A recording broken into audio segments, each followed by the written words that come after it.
Republicans have introduced a bill under the guise of ending discrimination, which actively and very obviously discriminates. Classic MAGA logic. House Democrats were having none of it. This bill, titled the Dismantling DEI Act, is an utter disgrace.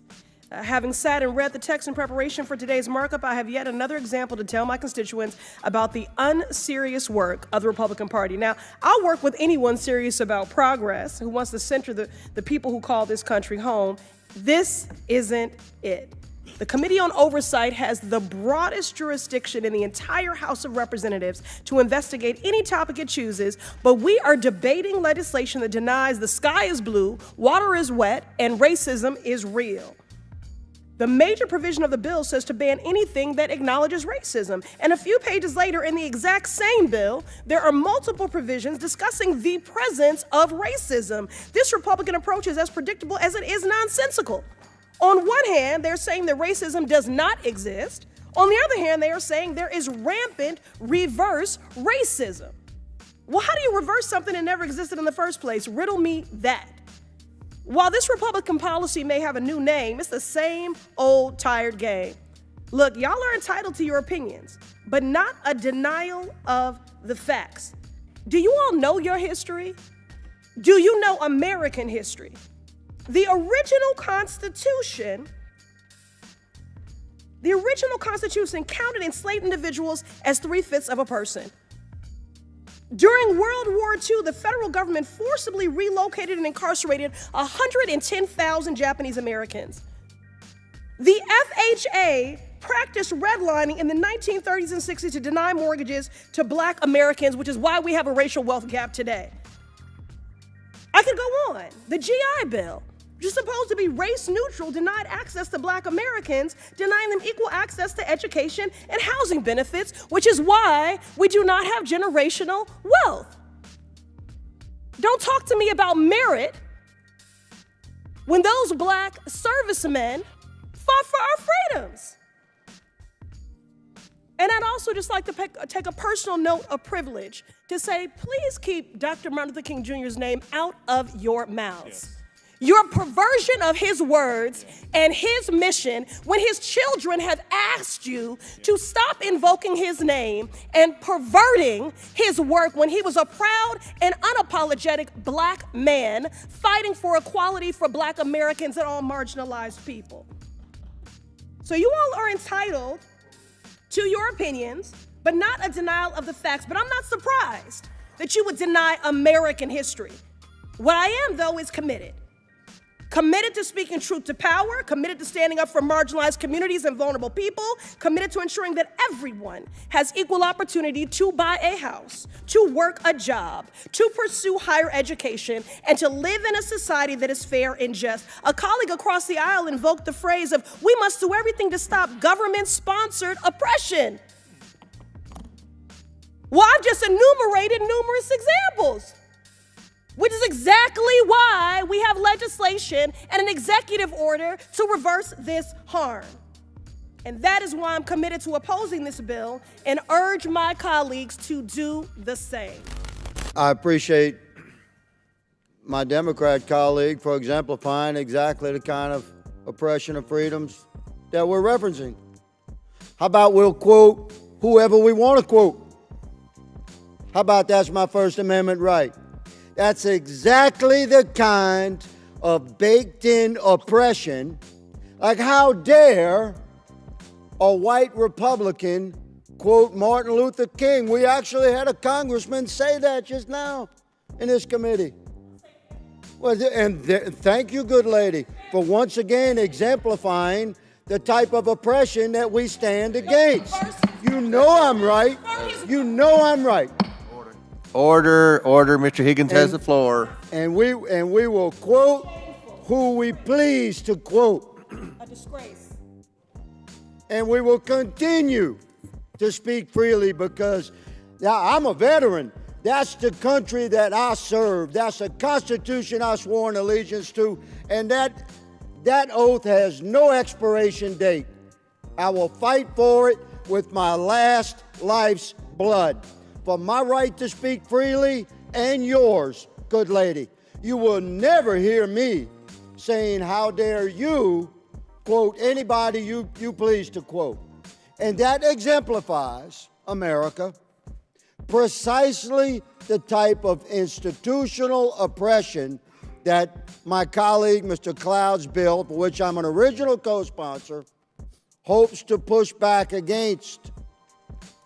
But Mr. Higgins, have you read your own bill? Have you read your own bill? Because it is trying to regulate speech. Clay Higgins really is the poster child for the sorts of people who talk about reverse racism. You consistently said over and over the word oppression, and every time that you said it, it was almost as if I was hearing nails on a chalkboard, because it seems like you don't understand the definition of oppression, and I'd ask you to just refer to Google to help you out. Oppression is the prolonged, cruel, or unjust treatment or control. That is the definition of oppression.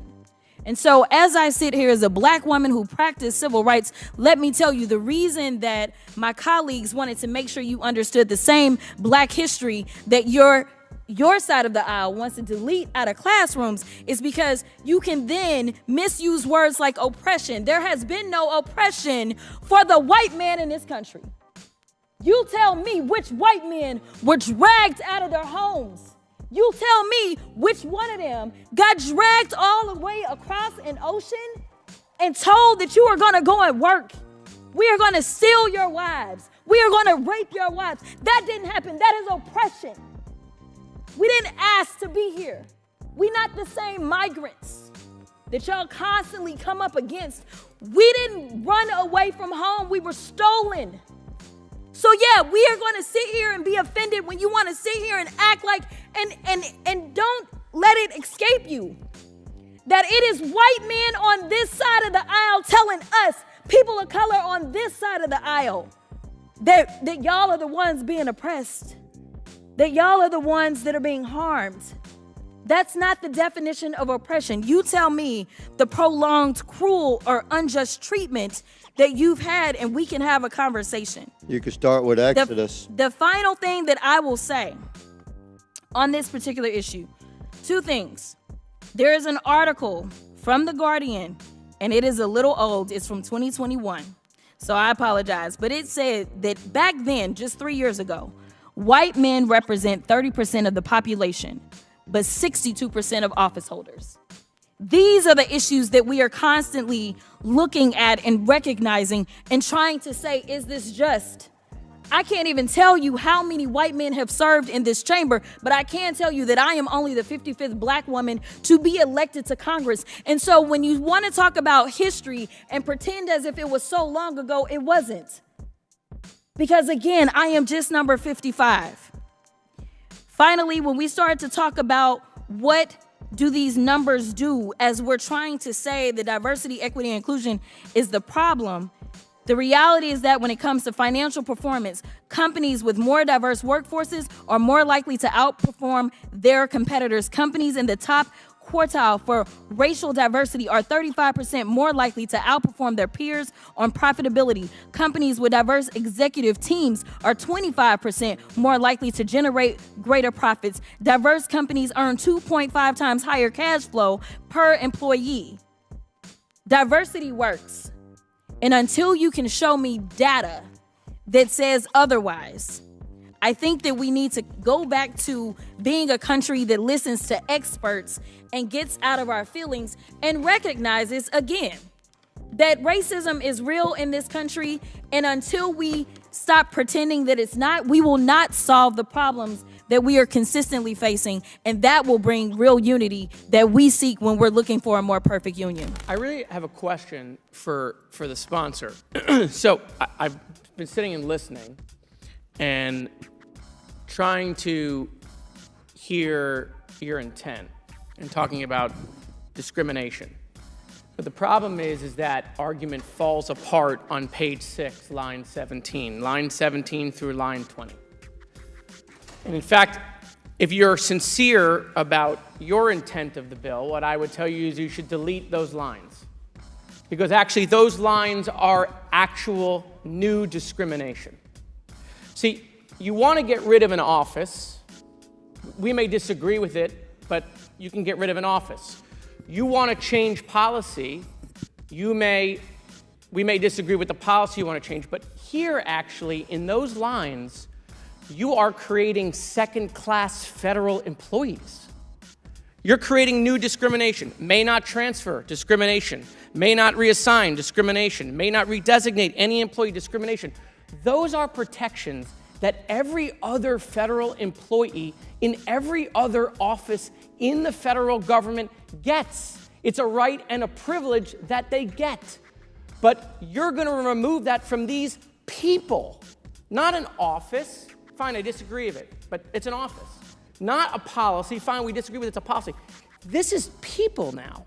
Now you're going to the people. You're saying, because you worked in an office that we don't think should exist, because you worked there, we're going to remove protections that every other federal employee gets, but not you, because we disagree with the office you worked in.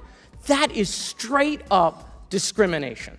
And so listen, if you're serious about wanting to change the office and the policy, you should remove those lines, because the entire argument falls apart. The irony of MAGA Republicans crying discrimination is truly unbelievable. The free speech that Clay Higgins talks about allows white people to say the N-word, but prevents schools from teaching Black history. It allows people to proudly fly the Confederate flag, but doesn't allow kids to read books about or by queer people. They rely on discrimination to ensure that white supremacy and heteronormativity aren't threatened by diverse opinions and perspectives. Clay Higgins exemplifies exactly what MAGA stands for. If we have any chance of getting through the next 4 years, we must realize its historical context, stand in solidarity, and fight alongside the people who stand to lose the most in this dark period.